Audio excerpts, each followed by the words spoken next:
What's going on, people? Here I am once again, introducing episode 18. We're pushing 20 episodes. This is pretty sweet. Since October, this has been happening. I believe I started this a little kind of in rehab when I was on reintegration at Horizon Village, and I was allowed to start going out. Andy and I, my roommate there at Horizon Village, started doing this. He unfortunately is not with us anymore, but I'm going to have him on the podcast here coming up for an episode so we can catch up and see what's going on in his life. But, needless to say, in this episode, I'm pulling one out from the vaults, and I sit down with another good buddy I went to Horizon Village with, Patrick Zuccari, and we talk about his relapses. He had a couple of them, and this is, I think, his third go-around, and we discuss things that he's trying to do differently, and what makes him think that he is finally ready to be done with the relapse cycle that we all know way too well in addiction. So I hope you guys enjoy this one coming up. Just don't forget to get on our website, room9podcast.com, get on our contact page, sign up for our emails so we know that you guys are really continuously being a part of this. We also have the support page there. And again, if you are kind of just worrying and a little weary about what's going on with money here, I do not have any control over the money. As far as accessing it, getting it out, and spending it, I have somebody who is a non-addict, Christine Glavey, who's in charge of all that. If you go to our support page on our website, you can click on Letter to the Donor, and that tells you everything about it and gives you Christine's information. You can even contact her, and if you want to touch base with her, that is, you are more than welcome to do that. So please do that. We've slowly or surely, I think the more material I put out and people see that this is a continuous thing, it will start gaining a little more traction. That being said, I'm coming up in 11 months. Or no, today is 11 months on the 12th. So a month away from a year of sobriety, which is awesome. This podcast has been one of the biggest things that has kept me extremely strong and motivated to keep my life going in the right direction. And I thank all of you guys, too, for listening, because if it wasn't for people listening to this podcast, it would not be happening. This last week, I'll share real quick before we get into the episode, I did have like a few days of struggle. I don't know what it came from.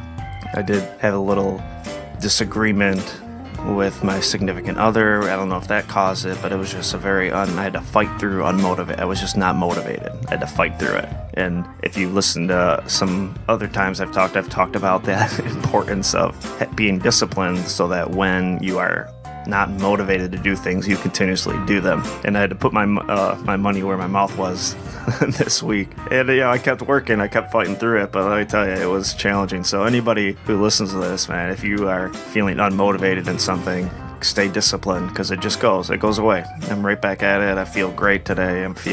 We're ready to tackle the world. And so just make sure you do that, because we're all going to have those moments no matter what we're doing in life, no matter how much we enjoy doing something.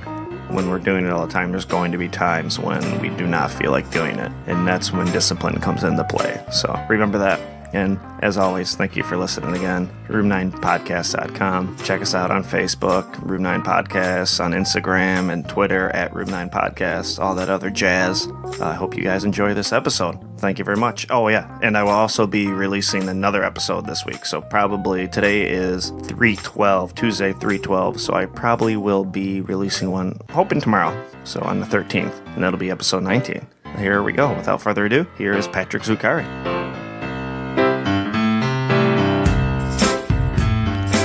And here we are, yeah. Room 9 Podcast. What's going on in your life there, champ? Well, I just celebrated 6 months sober.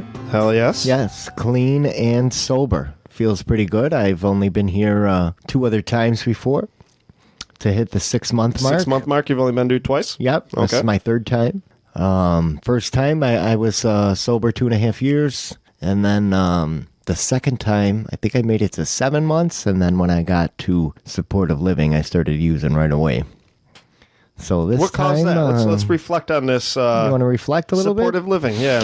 Relapse. Well, we're talking 2015. First time I went to jail, and I got out, and I went through rehab, and then went to the Somerset halfway house out near the lake there, Olcott. And I then went to supportive living in Niagara Falls, where when I left the Somerset house, I was in good shape out there, Lockport. I had my 6 months. I was going out to the next level. And then I just, as soon as I got to supportive living, it was on. My mind was not in recovery. I didn't even want to go through that whole process. So you pretty much had the decision made before you even got there. Oh, yeah.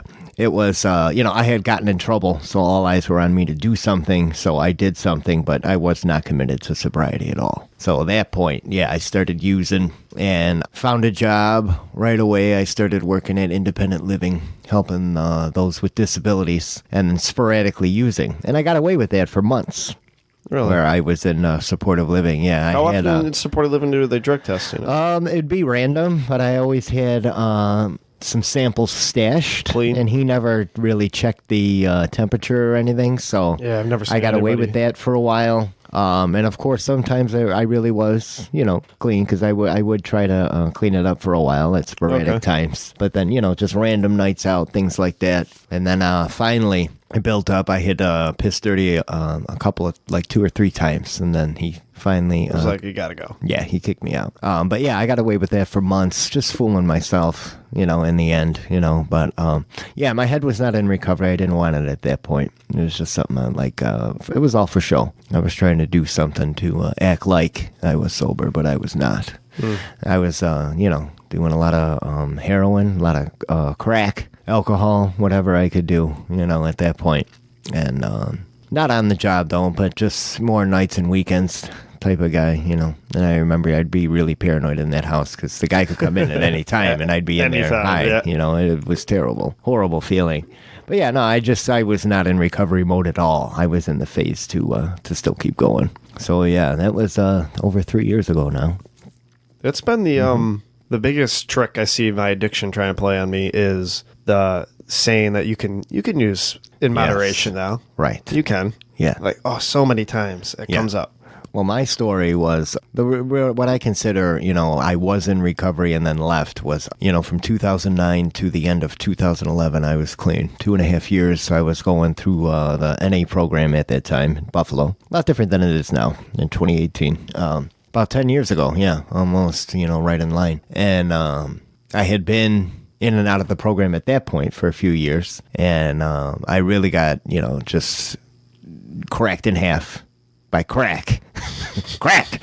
And I got tired of it. I got tired of getting beat up by that drug. It was, I was more of a binge user. I would go out on paydays and just go hard from Friday night all the way till Sunday, blow my check, and then go back to work and do it again. So I had a sponsor, going to meetings, all that. I was working the steps, very committed for myself. I was never on paper or anything like that, and I really wanted recovery, and I got it. And then the old ego and the mind playing tricks. I was always a bright student. I had a degree in psych. I thought, the obsession had left me, so I figured, why would I want to obsess about something I knew I didn't want anymore? I didn't want drugs in my life, but I really just wanted to drink. So I really convinced myself that I could do it because I had all this information now from recovery. I knew a little bit about psychology, and I always default on the fact that we do not know the full potential of the brain. So I tried to will that into talking myself into, I can just drink, I will control myself, and I don't want to do drugs anymore, so therefore I won't. Well, that did not last too well. I will say the just alcohol thing last?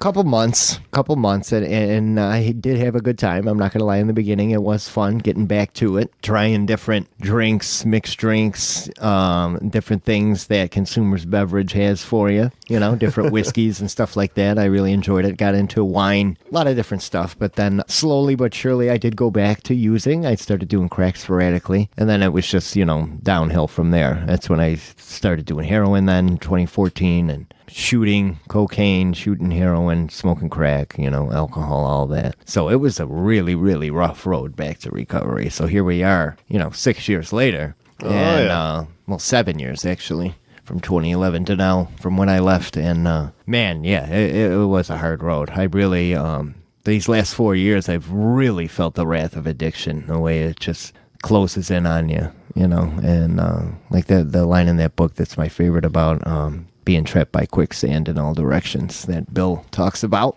I really experienced that. I got thoroughly mangled, beaten up pretty good, And I really felt like that had to be done with a guy like me, because I was always trying to outthink, outsmart, and outgrow this disease. And I cannot. I can attest, my story has just proven to me that no doubt I am an addict, alcoholic. I really do have this thing, and there's no willing it otherwise. No, there's definitely Not not. There's definitely, how many times have I said, all right, I'll get this under control tomorrow. Yeah. Oh, we got to go just one more time. We're going to go I'll just do this one more time. And, Monday I'm going to start, slowly I'm going to wean myself off of this stuff. Right. How many times did I say that? All right, we'll go hog wild with this pills. Check, and then we're going to start, being responsible. Using pills. I said that all the time. Next thing I know, I'm fucking buying dope. Right. Oh, and it's a slippery slope. It's very tricky. It slowly crept into my brain that I was going to go back, that I was going to leave. I really got tired of the recovery community, to be honest with you. I felt like everybody was a sheep, The recovery community, it's very, very tiring. Yes. And at that point, I was very much in that complacent mode. I was doing the same meetings every week.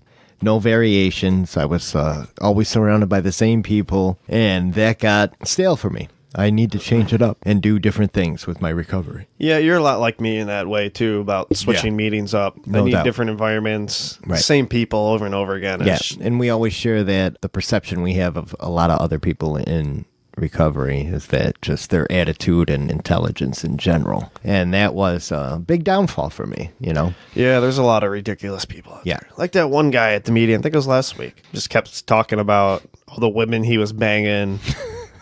How much better he was at his job than this other guy. Child. That one guy got up from the table and had to go do something. He was talking trash about him, about what he was saying. I'm like, this is ridiculous. Points out everything wrong in other people's recovery, Yeah, it drives me nuts. The one thing that I realized, though, is there are a lot of people like that. There's a lot of characters that you may not like, can't stand, or that are really, of less intelligence capabilities. But for me, the best that I've ever done in my life was when I was working a program and, being committed to being sober. Even, regardless if there were morons all around me, it doesn't matter. I did the best when I was there. Absolutely. And I agree with that, because the times I don't feel like going, or the times I'm like, ugh, just walking in the door helps me, just to show up. It is nice to know that there's other people out there who are going through the same thing. It is. That there's people out there that you can talk to. Yeah. Because I have such the stigma of, there's just stupid people. And there are a lot of stupid people in recovery. That it's always a bright spot when you see someone coming in with a lot of promise, a lot of good stop sniffling. Personalities. I gotta listen to nice this personality over and again. a nice they got nice abilities and skills. You could feel them out. There's so much to learn. And even the dumb people. There's always there's always something to learn from anybody. Yes. And I'm a big fan of that. Right. As much as the people rub you the wrong way sometimes, and their arrogance or their dogmatic perception of AA or NA. Like I said, it's always hard for me to see, people who are supposed to be defiant by nature come in and just all of a sudden, toe the line and start, acting like a Boy Scout, Girl Scout, when it comes to the AA or NA program and the steps and all that, And it's just little things like that would always irk me. I would try to separate myself from the crowd and things like that. It was a very hard lesson to learn, that I did the best, and currently even now, 6 months sober again, working the AA program, that I do my best when I am in participating in the 12-step program, and really have the desire to want to stay sober. Because with me, it begins and ends with you got to have the desire. You got to want it. It took a while for me to get back in the mindset of actually wanting recovery. This last time when it was at the end of May, I couldn't hold any money at all. Anything that I would make would just go right in me, and I wasn't paying rent or paying any bills whatsoever. So I decided to really just check in at that point, went to rehab, and then Horizon Village, of course, which was great because it just snapped my mind back into recovery mode. You were in Terrace House, right? No, I went through... you went to White Deer. First step, and then White Deer Run. Okay. And then the Village. Yeah, it's funny how, they got the stigmas. What was I going to talk about? Oh, the rock bottom. Yeah. The finally just having it all broken down, and I was talking to that girl, Natalie. She's got an older sister, and she's just like, what do you have to lose to, want to change? Like, she's like, I don't get it. You lost your relationship with your wife. Mm-hmm. That's over. You're losing it with your 2 daughters. It's basically non-existent. Yeah. You've lost your house. You've lost your business that you were partners in. Right. She just didn't. She was so dumbfounded. Like, Baffled. what does it take for somebody to hit rock bottom and want to change? Like, you lose so much. And Yes. the only And thing then- I could really share with her is just it's so crazy how addiction is. Anybody How looking at it powerful. from the outside, somebody like her looking at all that her father's lost, it's amazing and baffling that how could you stay in this hunt? Even like looking at my life from the perspective, like the things that I went through, it's like, and I would still go back and try to still keep using without it affecting my life or thinking that I could balance it and everything. And it's just amazing the amount of pain that I had to go through to be willing to concede that, I couldn't pick up the first one. Oh, man. It's a long, painful process. It is crazy. Yeah, and that's the most powerful thing with this condition is it just convinces you that you don't have it and you're a little bit different than everybody else and you don't have to follow the same rules. And it is astounding that I the said power it- of this thing. Yeah, I said to somebody the other day, it's like the best analogy I can use is like the symbiote or whatever in Venom. And it Okay. just, it gets on you and it just takes over. Like, no, we are going to get Right? drugs. Yeah. And you don't have a choice at that point. You don't. When Like, you start using against your will, oh my God. you know that this thing is real. Yeah, it's super real. And I've shared people so many times. The last time I broke into Christine's house was I was crying that I Right. didn't want to do this. Yes. And yet I was doing it. And yet you're going to do it anyway. I knew I was going to get caught. I knew she was going to know that it was me that was in there. There's nobody else. Right. It's You unbelievable. think it's a random robbery? Yeah, No, I no. don't think so. And he had a key and he locked a door on his way out. Yeah. It is dumbfounding, man. Like I did not want to do it. No. And yet I still had, It's I almost horrible. had to do it. It feels like. Yeah. And I've been in situations like that. it's so You hard gotta to keep explain going. that. It doesn't make any sense to people No. who've never struggled with it. Oh, it's horrible. That's what separates the lion, from being a true alcoholic Yeah. or a true addict from those who are not is, we get to that point where we use against our will. Yeah. We And don't even want to anymore. every breath Yeah. that you take is thought and surrounded with addiction. Yes. With getting your fix. Yeah. Everything. I mean, I get sick to my stomach, dude, when I sit down and think about Yeah, the it's last few horrible. months of my addiction and how it was just, you wake up in the middle of the night, you're worrying about how you're going to get some. You wake up in the morning, you want to know how you're going to go get some. Exactly. You get some, you use a little bit of it, you still have some left, and you're wondering how you're going to get some. You need some more. Like, this isn't going to be enough. I need some more. And Horrible. you panic. And that's it. You don't do anything with your life except that. Yeah. There's no time for relationships. There's no time for No, nothing. a job. Work.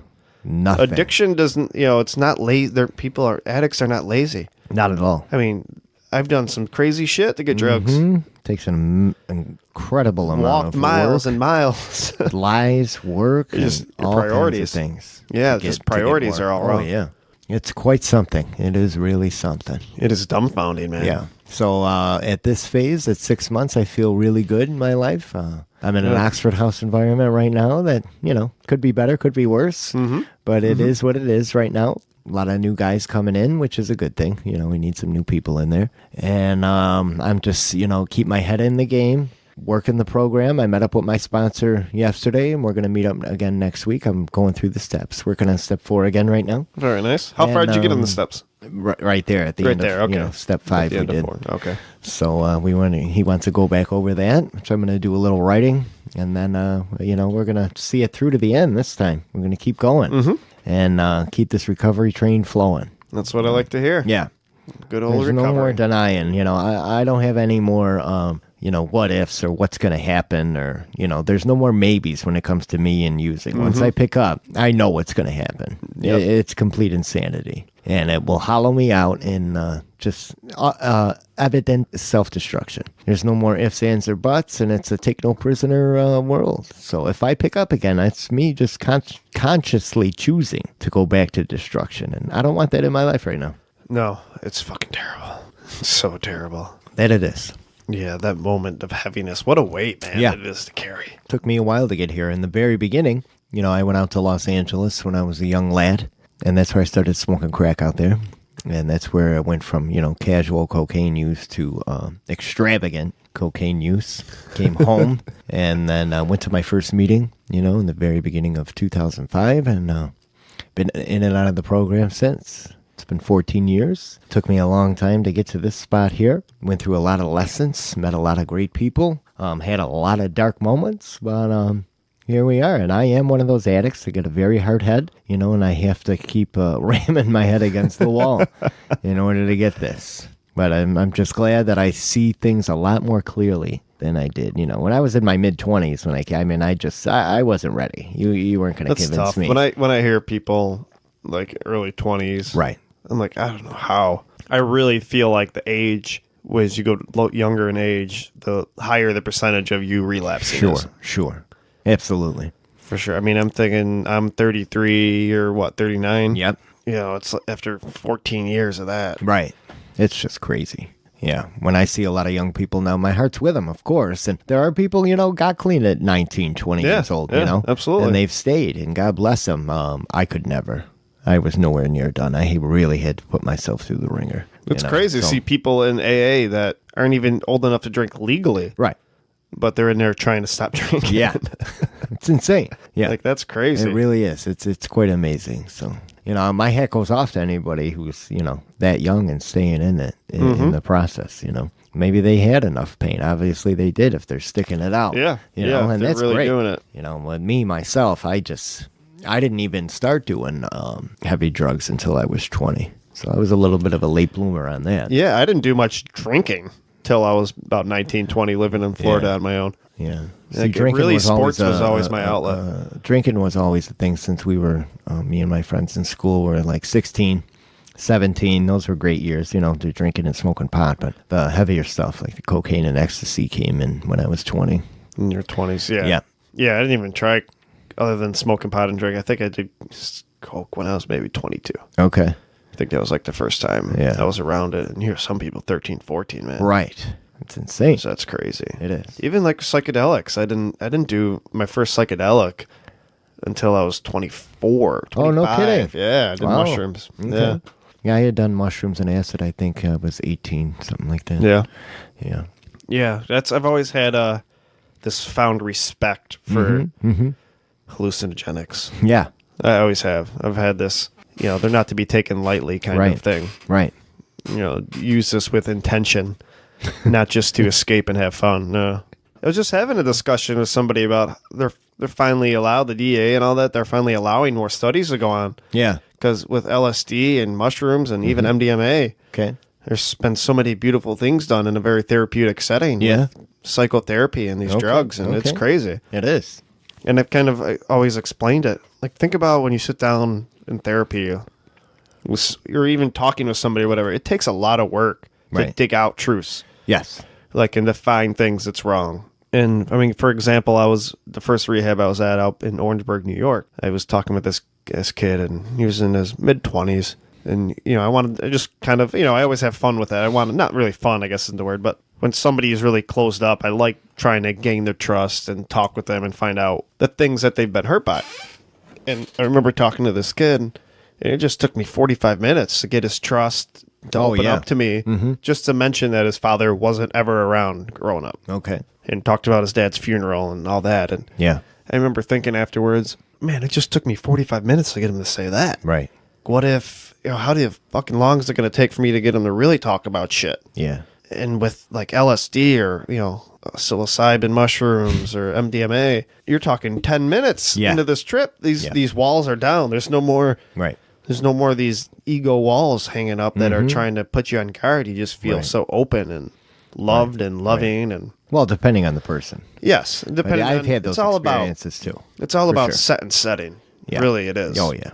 And I mean, yes, you can go in and take a bunch of acid and escape if you want. Right. I don't know how people have done it, but they do, which is crazy to me. I mean, I'm taking that. Right. And it doesn't matter where I'm at. I'm going to find some shit I need to work on in my life and need to change. Yeah. I've had very introspective trips. Oh my gosh, I get so introspective. Yeah. Really, honestly, any drug I've ever taken, I get introspective. Oh, no kidding. Oh yeah. I mean, no matter, even cocaine, I'd like to be. I wasn't like a chatterer. Yeah. I would enjoy my high and like either jam out, listen to music, or Right. really, I would talk if there was good conversation. I've just never been a let's blab about nothing Right. person. Yeah. So I love having these productive conversations of, of life and existence. Sure. Yeah, there's a lot of good things that are starting to come out Yeah. in these studies, which is pretty sweet. Yeah, man. that's very interesting to me, You know what? You really got to think outside the box. Certain people, I'm sure it could work wonders for, Oh my God, yeah. Other people, you really got to stay away. It's not for them. Yeah, I'm not talking about putting LSD in the water system so everybody's tripping. Exactly. let's be It's serious. about your it's about your intention, and setting is key. Got to be around the right people. Got to be around a nice environment. Some amazing things can happen. Absolutely. Yeah. I mean, that's how I really realized I needed to be a better listener. Yeah.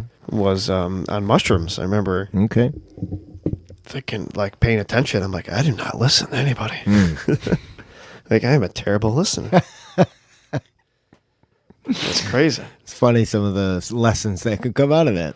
Yeah. I mean, one other big lesson I learned from mushrooms is I remember I was with my buddy Corey, and this was actually the first time we ever did it, or I ever did it. He did it before, and I remember we're in my living room talking, and we got into this joking, laughing thing, and my cheeks were hurting, and then my eyes were just dumping out water, and my stomach was hurting from this laughter, and we finally got done, and I felt just light, and I was like, oh my gosh, this is like so freeing, and then it clicked right in my head immediately, like, that's the exact same feeling after you get done with like a deep weeping. Just crying and weeping about something. Sure. Just balled up in your bed, just weeping, just pouring out tears, and your gut hurts and your nose is running. Yeah. Oh, yeah. When you're done with that, it's so relieving. You just feel better. And I put that together. Like, I need to teach myself to cry. Right. Like, I need to learn how to cry again because I don't even remember at that point the last time I cried. I ask dudes that all the time, just randomly. Yeah, when's the last time you cried, man?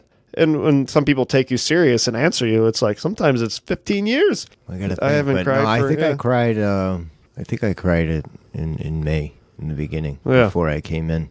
It's important. Again, yeah, It is no doubt super about important. It When really I've been releases. Through, a I lot. know when I went through first time when I went through the fourth step. I broke down and cried a couple of times, writing that stuff down, Yeah. digging out the inventory. Yes, those Things resentments. that I did, and sure. But no, it's important. You got to let that out. It is. To be in touch. The whole thing with addiction, as we know, is we bury our feelings and emotions, escape, and cover them up with substances. And now living sober, they're coming out. Oh, yeah. Yeah.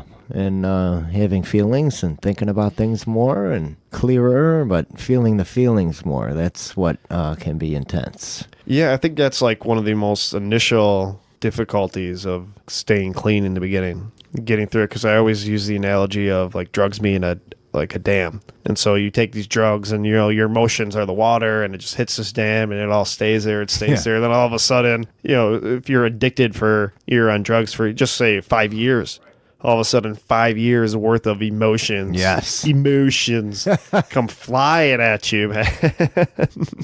Yeah, they do. When the levee breaks.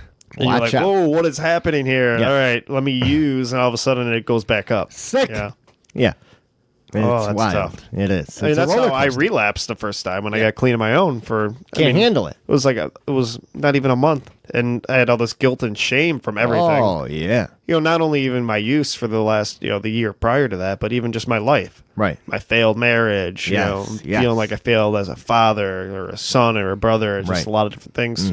Being 32 years old at that time, I was not having anything to show for myself. Right. No car, no, shitty job. I'm not doing nothing. So all these things came pounded on me, guilt and shame, and it's I was like, unbelievable.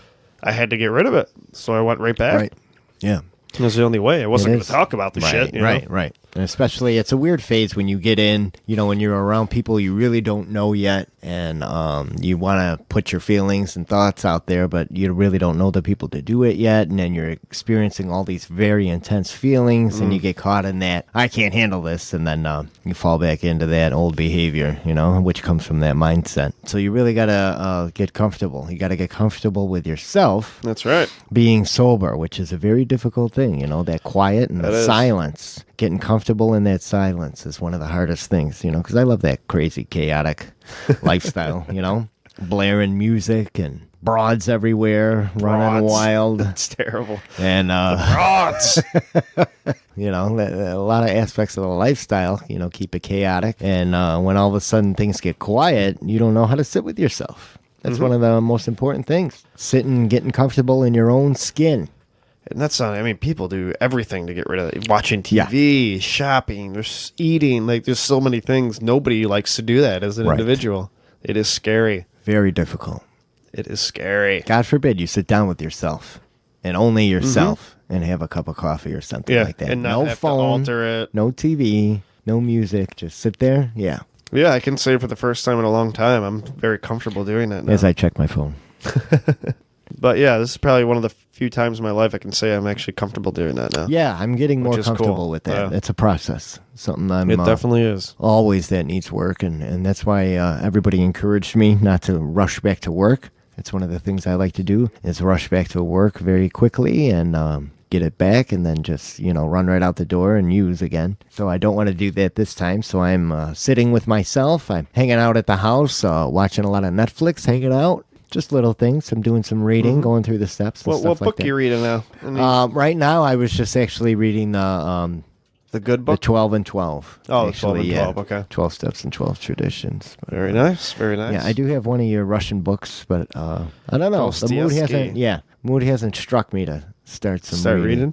Yeah, I've been doing, I've been still reading a little bit every day, but nowhere near as much as I've been. I got to get ready for my gig.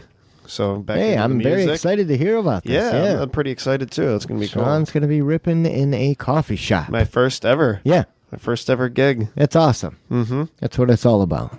I am. Yeah, I'm very, very pumped about that. I am too. I'm going to So have to that'd be get cool. the gang together, go Yeah. see that. Absolutely. Plans, schemes, and get the gang together. Get out It's there. funny. That just fell into my lap, man. Yeah, it's nice. I was at my sister's picking up leaves, and she was having a friend's Thanksgiving at her house, and the guy came in. I met him before at my sister's birthday about last April. We were talking. He was just asking me how I was doing. I was like, yeah, I got the podcast going and Yes. all that. Really learning how to edit audio. Been trying to learn how to edit some music and get it sound better. I was like, sounds okay or whatever. I was like, oh, here. And I showed him a song on my phone. Just wanted his opinion on the recording and how it sounded. And he was like, dude, that's you singing? I was like, yeah. He's like, awesome. dude, I got to get you to play at my uncle's coffee shop. So he just texted me last night. That's awesome. Yeah, I'm pretty I'm excited looking forward to about that. That's going to be great. It's going to be cool. Make sure that Andy's in attendance there. I got a lot of brushing up to do. That's another thing I cut back on a lot. Is, playing. I mean, I'm still getting at least 20 minutes in every day, but I mean, as opposed to at the village. Yeah, you had all day. Oh my gosh, hours. Yeah. I was playing at least an hour a day. This guy would be walking around with his guitar everywhere. Oh yeah, that's right. Bob Dylan, we called him. Mm-hmm. Yeah. Mm-hmm. Crazy. Mm-hmm. Yeah, he was all over it. That's right. So that's going to be, I'm pretty pumped up about that. Yeah, it'll be fun. Got to call up Andy and get down there. Jeff Barber, he was over on Sunday because you brought up the whole not working thing. And he said something, if you're under 28 or over 25 or something, you're not working after a little bit of being here. He said something about it. He doesn't think it's right. I was like, dude, first of all, speak for yourself there, champ. Exactly. Because don't make it seem like if you don't have a job, you're just laying around doing nothing. Exactly. I watch TV the least amount of everybody in this place. I bet. Combined. Right. Yeah. It's not even not Yeah. I'm Not busy. many people walk around, demanding that TVs get shut off. Yeah. And that's Sean, everybody. Oh my gosh. Yes, it is. It most certainly is. But I'm just like, don't make it sound like I'm just laying around doing nothing all day, dude. Right. Like, Right. get out of here. For sure. Like, speak for yourself, Barber. Yeah. Thanks. Mm-hmm. Mm-hmm. I also say I'm somewhat of an anomaly, too, when it comes to addicts. Yeah. There's so many, weird differences in mine. Sure. That I see that aren't in most people. I mean, even when I was getting high, I always tell people that. I remember I'd watch a 2-hour lecture, like Robert Sapolsky on behaviorism. Yeah. After I got high, did a nice line of dope. So, Yeah, that's pretty unique. yeah, I mean, I love doing it. So, Sean's not too many people do that. dope behaviors. Let's listen to some lectures. Yeah. I did, dude. I had a notebook. This clinical psychologist, I got a couple of his books, did a whole series, The Psychological Significance of the Bible. Okay. And got into the mythological stories of it and, the symbology of it. And I got a whole notebook that I filled. I was punching holes in the paper, taking notes on all of them. It was a long series. Wow. But it was fabulous. I actually kind of Yeah. wanted to start that up again. No kidding. But yeah, that's what I did when I was high. Awesome. Really, I should say that until probably the last month or so when I'd get dope sick really quick. Right. I had all intentions of sitting down doing those things, but Right. Can't do it I anymore. had to constantly figure out how to get more Right. drugs. Yeah. Because when you're no money, you're doing so much. You're doing $60 a day. You don't have a job. Like Exactly. That gets real expensive. your whole day consumes of just trying to find $40 to get a Right. fucking I half know. gram. I was painting a house at the end for my friend Joe, and I'd make about 80 to 100 a day, and they'd be gone within the hour of me being home, you know? Oh yeah. It's a tragedy. Yeah. All that money. Gone before you can say cat in the hat. Oh my gosh. Quite something. Oh. Now I'm living clean and sober. What a nice chance to sit down and catch your breath, you know?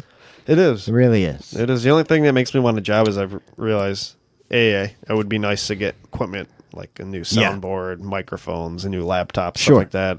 Pay people back that I owe money to. It's Yes. something I want to do. It'd be nice to save, but just I know going to a job is one of my biggest triggers. Going Right. to a job where I go in and I feel like, oh, what am I doing? Right? No, here we go. I am way too gifted of a human being to be working in this pizzeria right There we now. go. The ego butts in. I'm way too smart. Like, why am I wasting away? My I just thing feel is, empty. my thing is I would always, feel like I had to reward myself for, working all week or things like that. And that's where my mind will trick me into having some drinks or getting some drugs, to the work that I've done. If I felt You like did a I good job, deserved it. yeah. Right. You deserve it. You worked hard all week here. Reward yourself, this and that. And, You find a reason when you yeah. want to. Oh, yeah.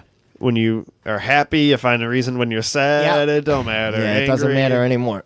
Doesn't All right, matter what yeah. emotion, what day, what time. It doesn't matter. It's I going used down. to just look for reasons to be pissed off, so I could just be like, "Fuck it, Any I'm going to reason use." throw it against the wind. Yep, that's for sure. And that usually came after a couple drinks. Yeah. Oh, get a, yeah. Get a little buzz going, and then all of a sudden I'm like, Yeah, once you start a few drinks, it's just it's so easy to just say, all right, let's go get more stuff or, illicit substances or more alcohol, more trouble, whatever your vice is. Once those inhibitions are down, "Oh, dude, it's Yeah. not good. It's not good." So finding new rewards, new healthy behaviors in that process. So Go many go things. treat yourself something nice. I know when I start working, I want to get a new guitar. It's one of my goals, and then eventually a drum set again. It'll be fun. Oh man, It would be great, to sit around and jam That with would be real awesome. nice equipment. Get some bongos too. Yeah, You everything. play bongos? No, No, no, no. no. Yeah, drum kit is it's very expensive, so that would be an Yep, investment. yep. Something I'm looking forward to for sure. So that'll be fun. It's new stuff like that. Yeah, I would love a new guitar. Checking in Checking on the in. game of life. Staying in the hunt. You got to stay hungry. You do. Like the boss says. The old boss. The old boss. Say you got to stay hungry. That's right. All right, man. I think we got another Yeah. 50-minute. Hey, that's great. I don't know how this Yeah, happens. yeah. But it flies by. It's beautiful. Go Maybe get I ready can, maybe for I the can old- get out there on one of those YouTube links one Yeah, day. well, I'm gonna have to listen to this one. Yeah. And see I hope to. if I hope it's to get good out material. there. If not, we got to come into one with a little intention. Yeah. Not at all planned out. But I Right. think if we come into one with Little some more intention, scripted? but Yeah. yeah, no, I think this one was good too. Yeah. We hit a lot of key points here. So It's I good didn't click where any we're pens at, throughout the whole no, time, and Not we too many didn't- sneezes and sniffles. we didn't talk and- about any Yeah. thing that was super vulgar. Right. I don't know how people feel about the whole LSD and mushroom Right. talk, but But hey, whatever. it's part of our We're world. here. We're open to everything, Yeah. so- We got to talk about it. We don't judge. That's right. All right. Yep. Well, thank you, everybody. Signing off. Enjoy. Peace out. Yeah. All right, guys. Thank you for listening. I hope you guys enjoyed that episode. It was a shorter one for most of the ones I do are over 50 minutes, but I thought there was, especially in the beginning there, I thought there was some good things to take away from there. You can see how I've grown in my recording because the sound quality in this one wasn't the best. And it was actually encouraging editing this episode. Like, wow, I've come a long way learning how to edit and do some things like that. So hope you guys enjoyed. Get on our website, once again, room9podcast.com. Get on our contact page, fill out to get the newsletter. Get on our support page, help us out so we can keep spreading this message. And I love you guys, and thank you again for your support, your love, and thank you for listening. Bye-bye.